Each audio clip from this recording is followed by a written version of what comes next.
Olá galera, mais uma questão para a gente fazer, agora desafio 2. Você tem que estar atento às informações que ele te dá na questão para ver o que você precisa ir buscar na tabela periódica para resolver. Primeira coisa, ele te dá uma tabelinha com algumas espécies que estão na questão, o S2-, o argônio, o ferro, o cálcio, o alumínio, o cloro. Primeira coisa que você precisa buscar os números atômicos. Busquei os números atômicos dessas espécies, depois eu tenho que identificar que são isoeletrônicos. Se esse tem 16, ganha 2, vai a 18. Argônio é neutro, foi a 18. Ferro tem 26, perdeu 3, foi a 23. 20, perdeu 2, foi a 18. 13, perdeu 3, foi a 10. Tem 17, menos 1. Ali tem agora o 18. Essas espécies estão envolvidas em verde, então são as espécies isoeletrônicas. Essas são as espécies que agora você tem que raciocinar para dar sua resposta em raio. E o raio tem duas variáveis. Tem que levar em consideração duas coisas. Primeira coisa, o raio depende do número de camadas. Ora, quanto mais camada, maior vai ser o átomo. Mas se eles são isoeletrônicos, eu posso simplesmente ignorar o número de camadas porque eu tenho o mesmo número de elétrons. Desse jeito fica faltando só a carga nuclear.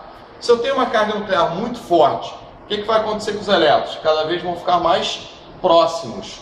Ou seja, se a carga nuclear, se o número de prótons for grande, o raio é baixo. Vai ter uma grande interação, os elétrons se aproximam. Desse jeito, para a gente falar dessas espécies em ordem de raio, a gente precisa primeiro colocar em ordem de carga nuclear. O S, o Cl, o argônio e o cálcio tem 16, 17, 18 e 20.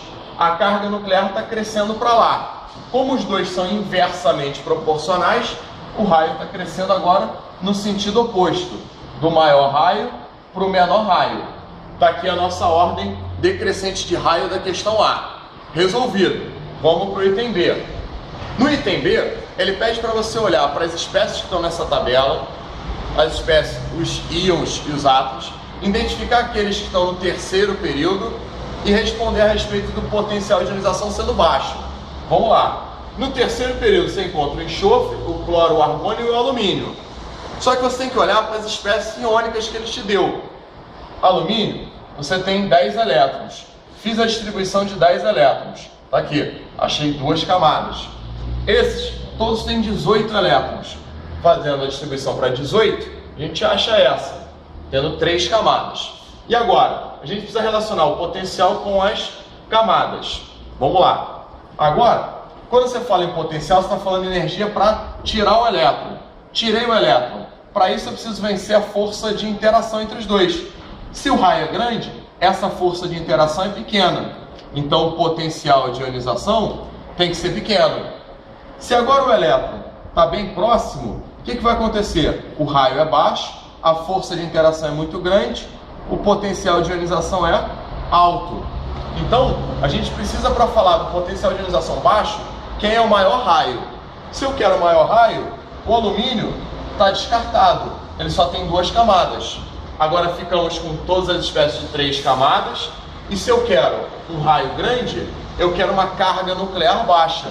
Está aqui, ó, o enxofre tem a menor carga nuclear dos 3 que sobraram para a gente. Potencial baixo, raio alto, carga nuclear tem que ser baixa. Resposta S2- da letra B. E é isso aí, galera. Mais uma questão resolvida. Até a próxima.